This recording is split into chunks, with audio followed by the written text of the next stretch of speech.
Educação à distância, mudando realidades.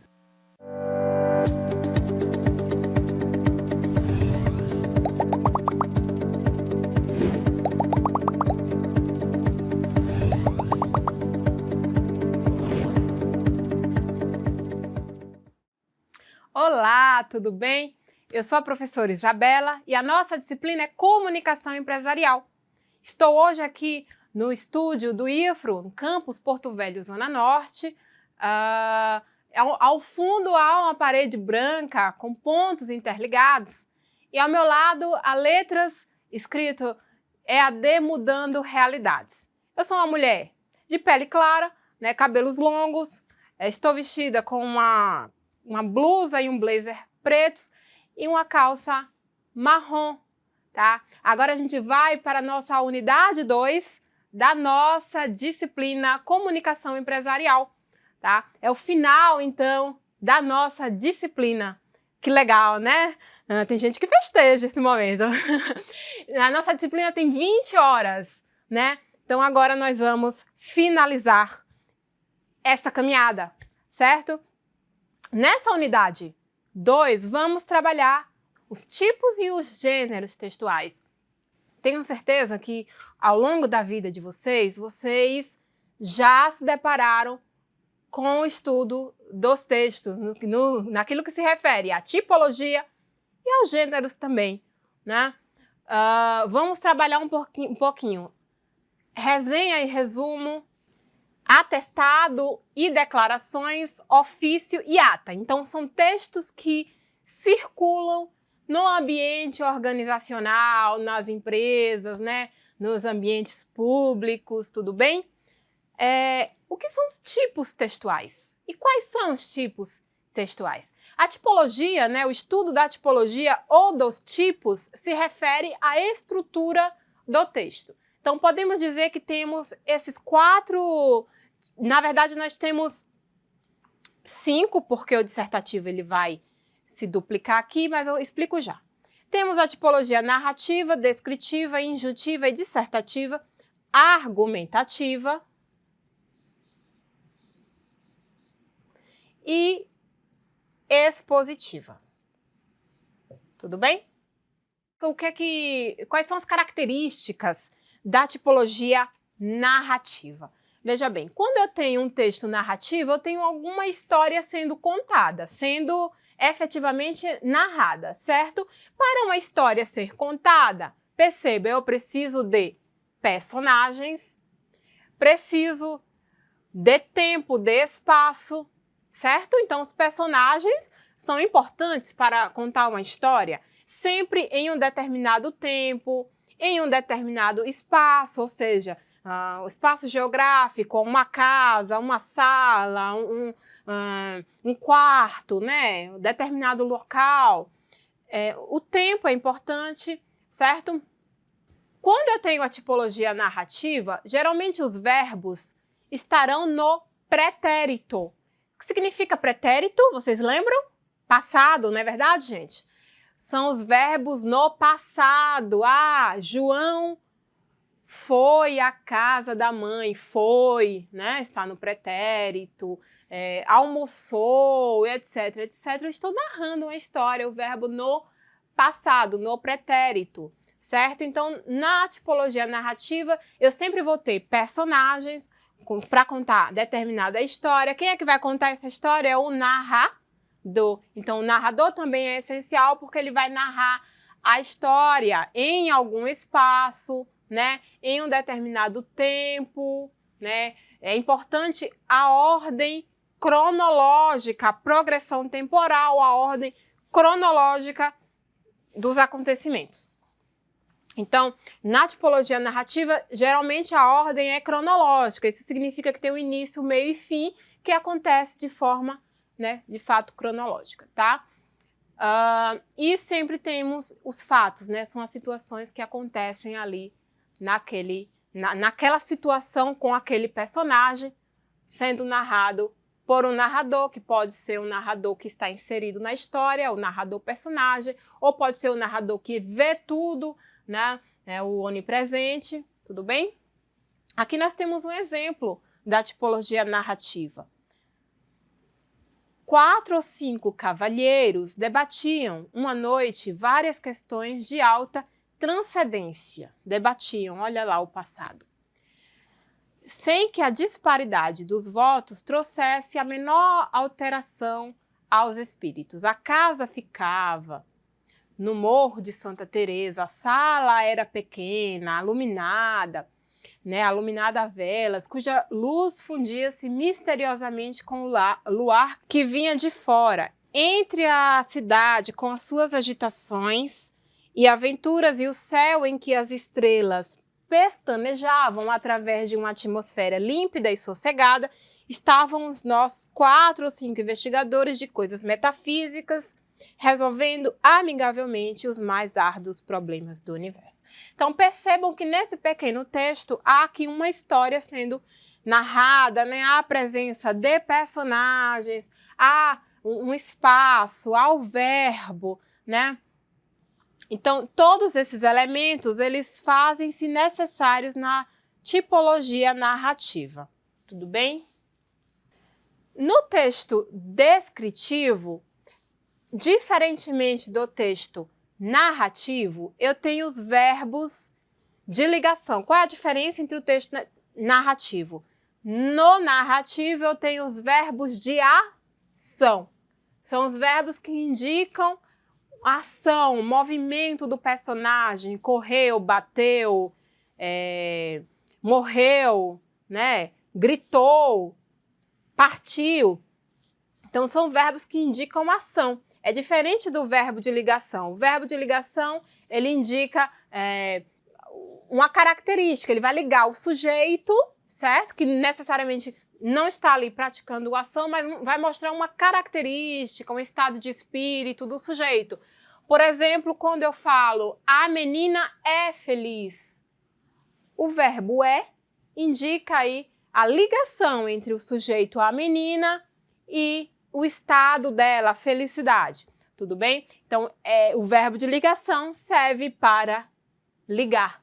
Ele está sempre presente aí nos textos descritivos.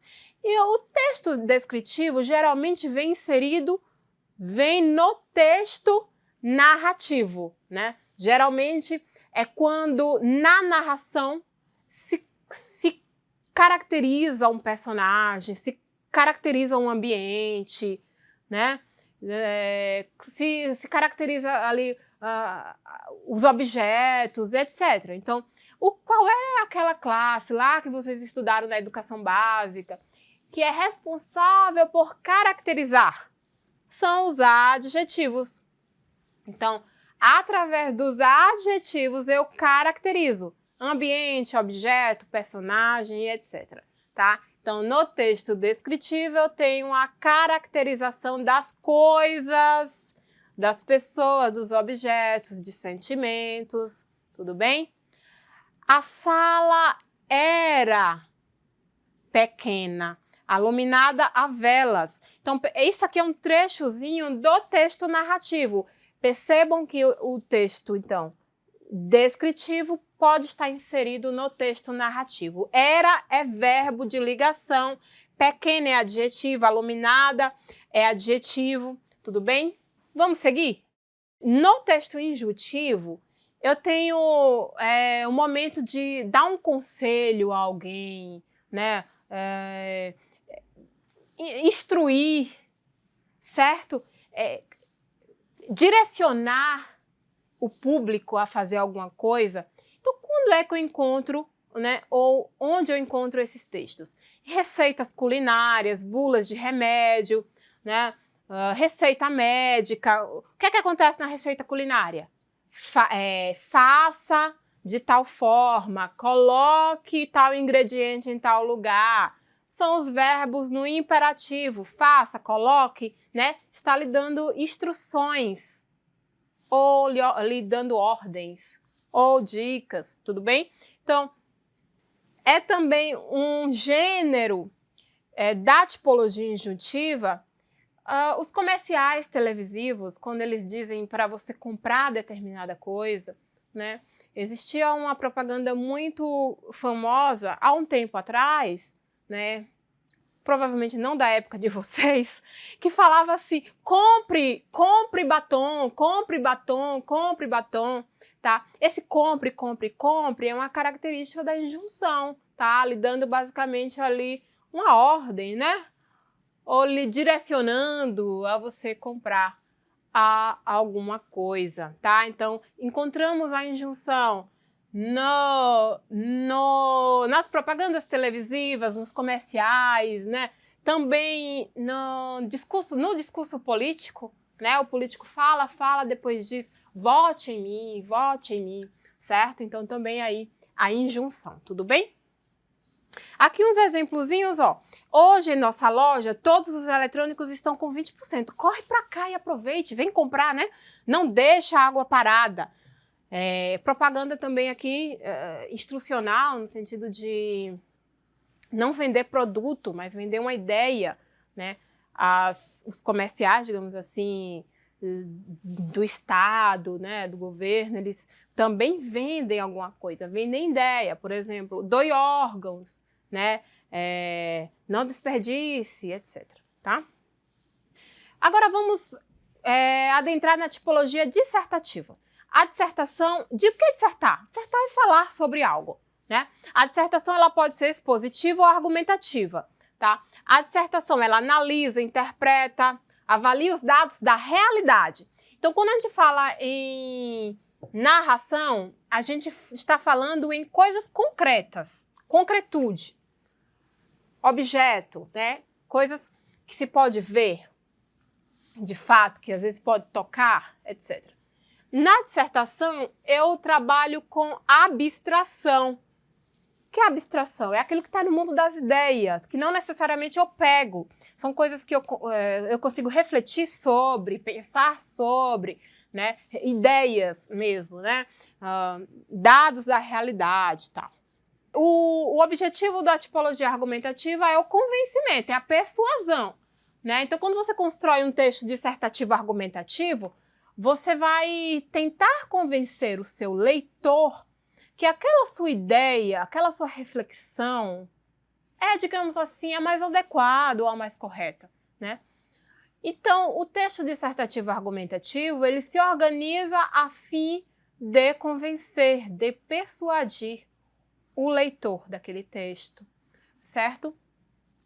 Na tipologia, então, dissertativa, vai aparecer determinado tema, a tese, que é a ideia central sobre aquele tema, os argumentos, tá?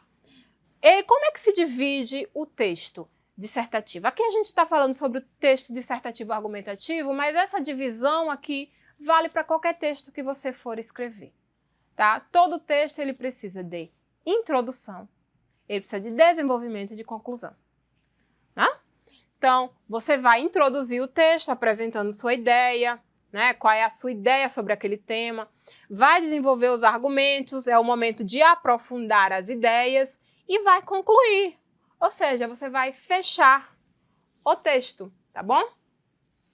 Algumas dicas quando você for escrever um texto, mas aqui se aplica a qualquer texto. Procure escrever com frases curtas, né? Isso vai ajudar na clareza textual. Tá? Lembra que a gente conversou na unidade 1 sobre clareza, precisão, a importância, né, de um texto ter qualidade?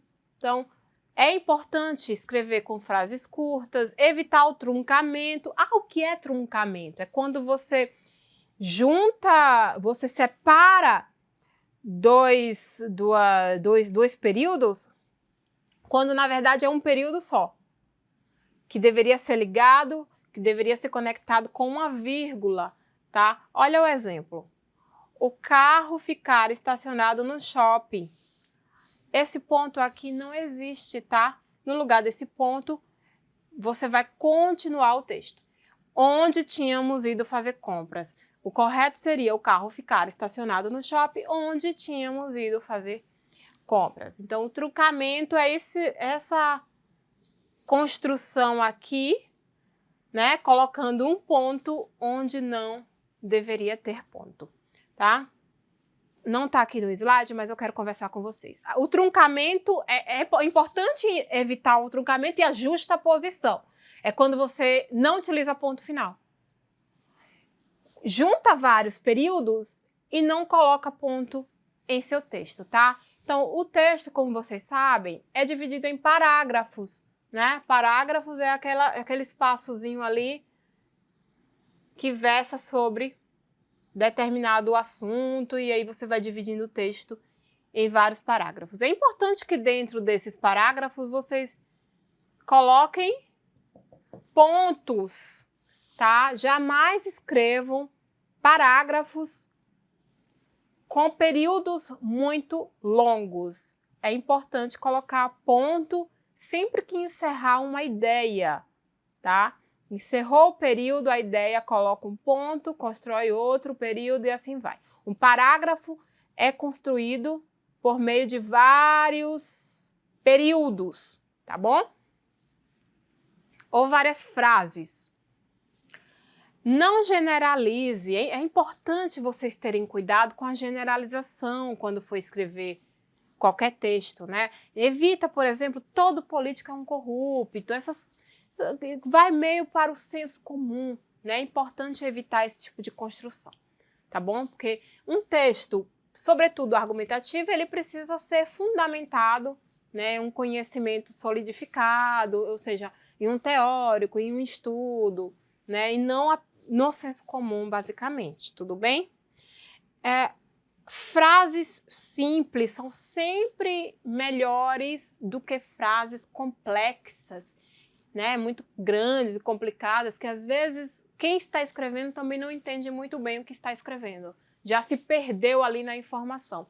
Então, procurem escrever frases simples. Olha que coisa boa eu estou dizendo para vocês. Frases curtas, frases simples, não precisa estar procurando palavras que nem existem mais no dicionário, tá? Procurem ser simples. Simplicidade é sempre o melhor, inclusive na escrita do texto, tá? Evitar o pleonasmo, como por exemplo, a cada dia que passa, a cada dia simplesmente. Acabamentos finais, não, acabamentos. Elo de ligação, só elo, né? Porque na palavrinha elo já existe a semântica ligação, tá? Usar aspas quando for fazer uma citação, quando estiver diante de um arcaísmo, ou seja, uma palavra que está em desuso.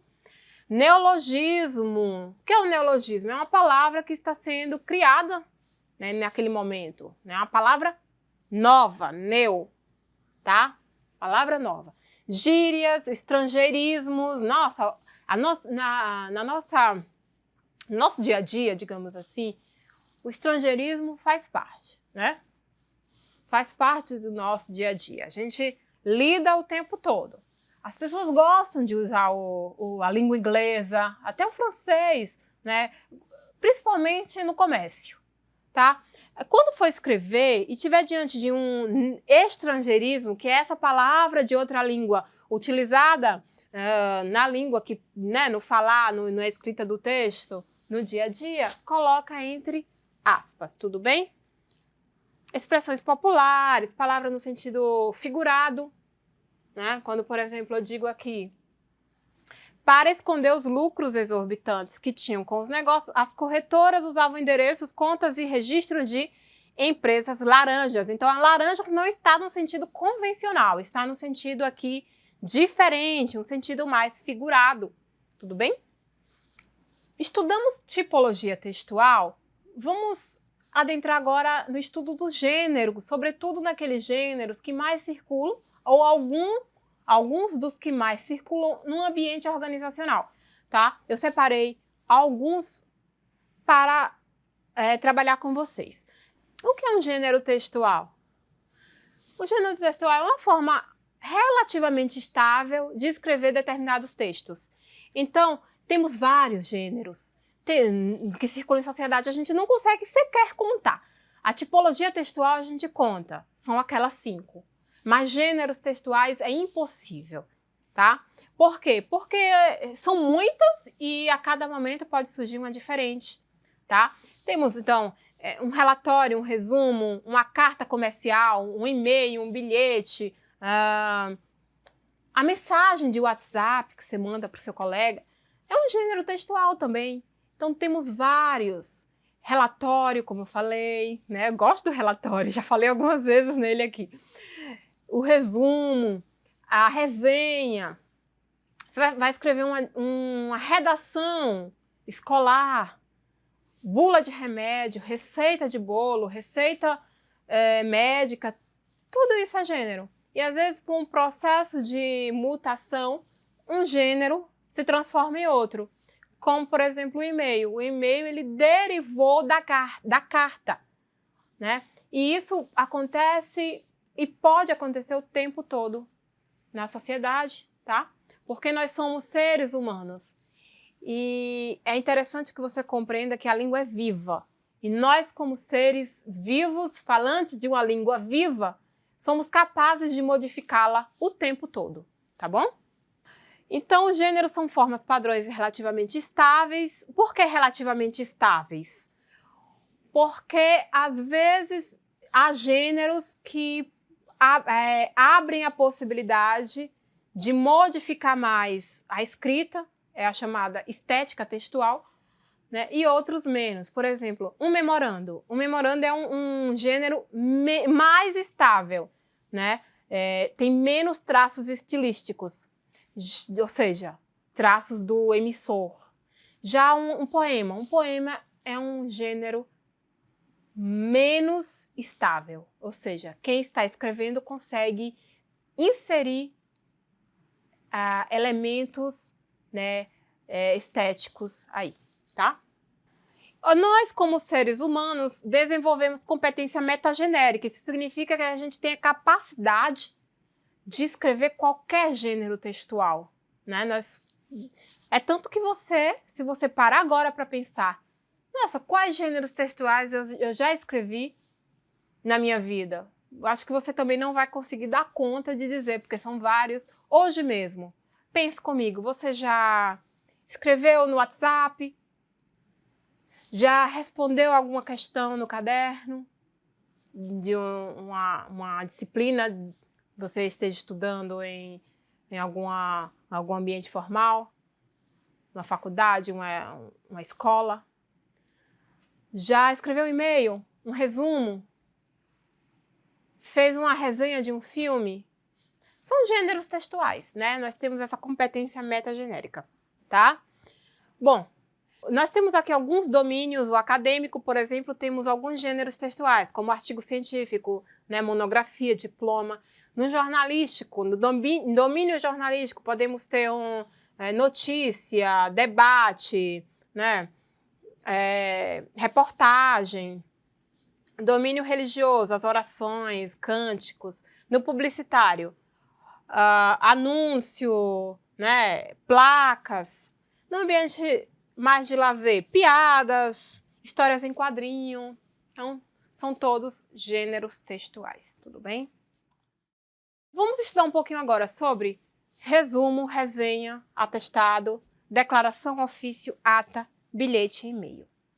O resumo é um texto curto. Isso significa o quê? Um texto conciso, sintético.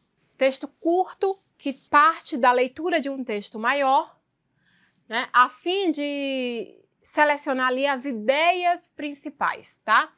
Então, ele parte de uma leitura, é preciso ler o texto que vai ser resumido, né, anotar, grifar os tópicos frasais. O que é o tópico frasal? É a ideia principal do parágrafo, tá? No resumo, você vai trabalhar com o mesmo vocabulário do autor do texto resumido, porém é com as suas palavras, tá? Não é copiar e colar. Não é copiar e colar, tudo bem?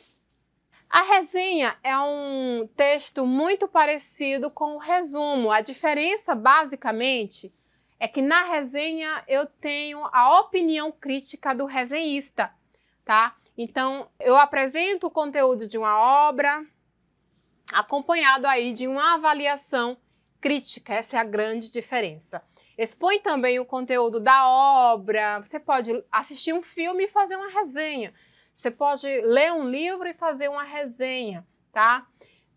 Diferentemente do resumo, você vai colocar o comentário, se o livro é bom, se o autor ele consegue alcançar os objetivos que se propôs, etc. Atestado.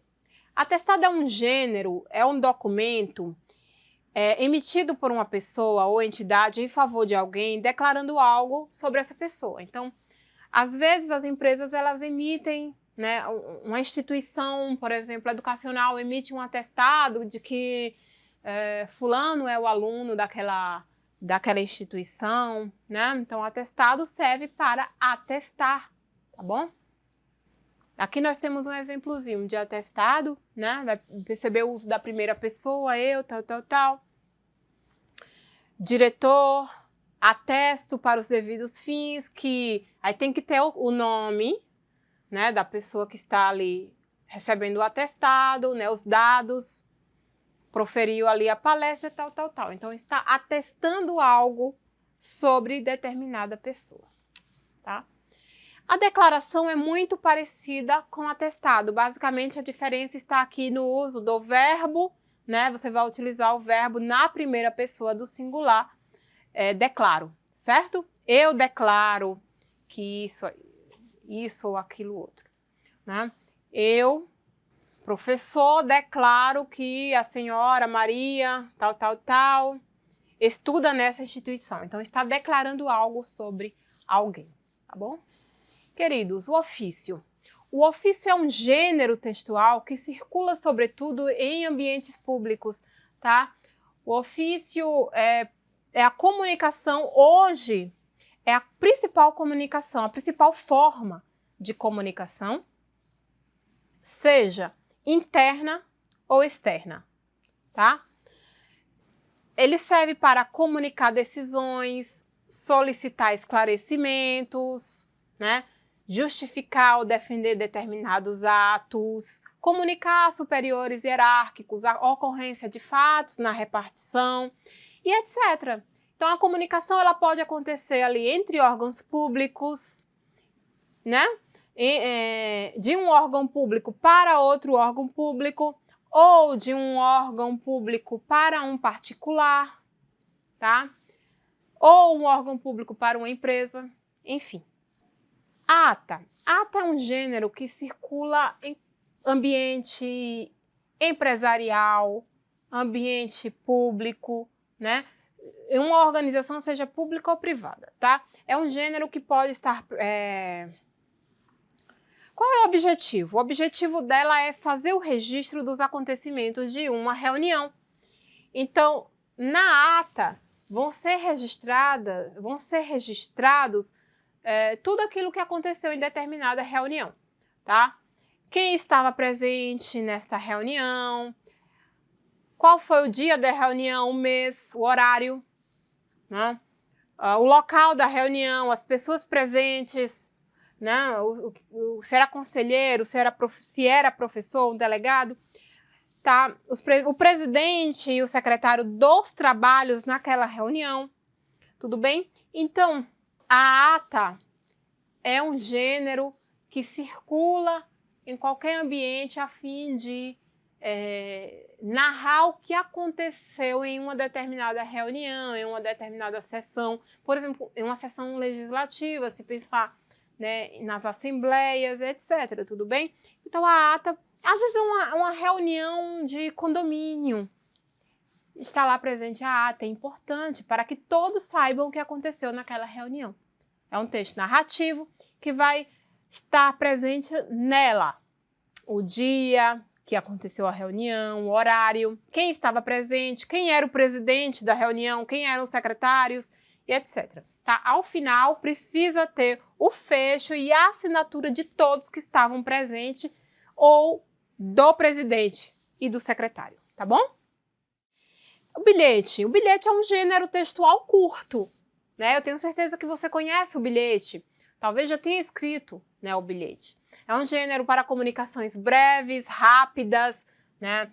Precisa ter o destinatário e o remetente também, né? O remetente precisa ali escrever para que o destinatário saiba de fato quem escreveu aquele bilhete, não é verdade? É comum o bilhete em repartições, né, em empresas, para uma comunicação breve, né, uma comunicação mais rápida. O SMS, aquela mensagenzinha que a gente mandava, antigamente mandava mais, hoje em dia está sendo trocado por outras formas de comunicação, né, como WhatsApp, etc. Deriva do bilhete, né, a comunicação rápida, fluida, curta, certo? Mas que, pensando em uma empresa, você precisa ter cuidado também com a padronização no que se refere ao uso das regras gramaticais, né, etc. O e-mail é um gênero que está sendo muito utilizado nas empresas, né? Hoje, podemos dizer que é a principal forma de comunicação, né? É formal, né? Não é muito rígido na sua estrutura, ou seja, é flexível, porém, você precisa utilizar a linguagem formal e ter um cuidado com a norma culta também, né? Pensem sempre assim. Quando você estiver escrevendo um texto em uma empresa, seja você está trabalhando na empresa ou é a sua própria empresa, você precisa ter cuidado com a forma, né, que você se comunica, porque é a sua imagem, é a imagem da empresa, certo? Então, a forma como você se comunica é importante. Por isso, é a sua imagem que está sendo passada, não é verdade? E aí, quando você envia um e-mail para um cliente, qual é a imagem que você quer que esse cliente tenha de você, né? Então, é importante pensar nessas questões a fim de que seu texto tenha uma maior qualidade. Eu não sei você, mas eu já deixei de contratar alguma empresa para algum serviço por conta de problemas na comunicação. Então, perceba que é importante. As grandes organizações hoje se preocupam bastante com a forma, né, que se comunica com o seu público ou um público potencial, não é verdade?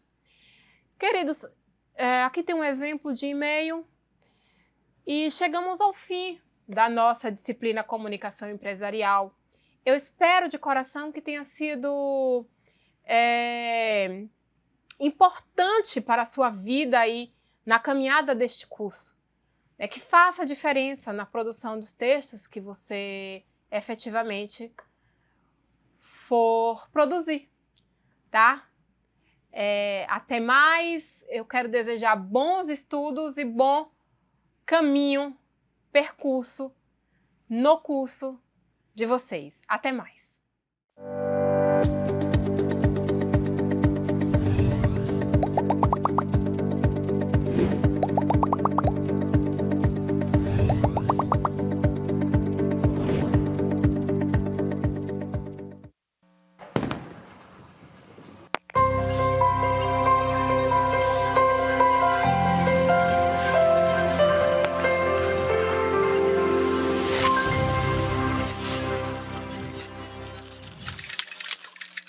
Educação à distância, mudando realidades.